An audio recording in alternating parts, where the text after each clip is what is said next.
Islam teh agama luhur, teu aya nu paling luhur. Tiba heula ge ka masyhur, di kota nepi ka lembur.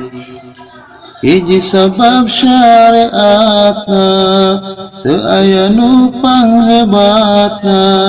Sabab anu kaduana, Gusti Allah mikaridona.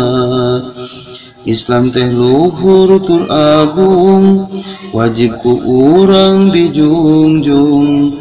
Tong hariwang montong bingung, sing yakin Islam teh agung.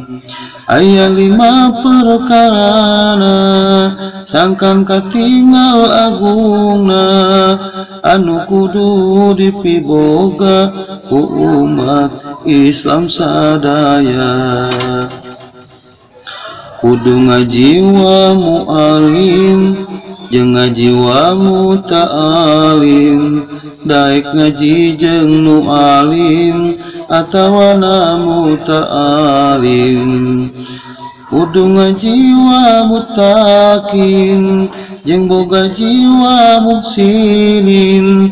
Boga jiwa mujahidin, dipiboga ku muslimin.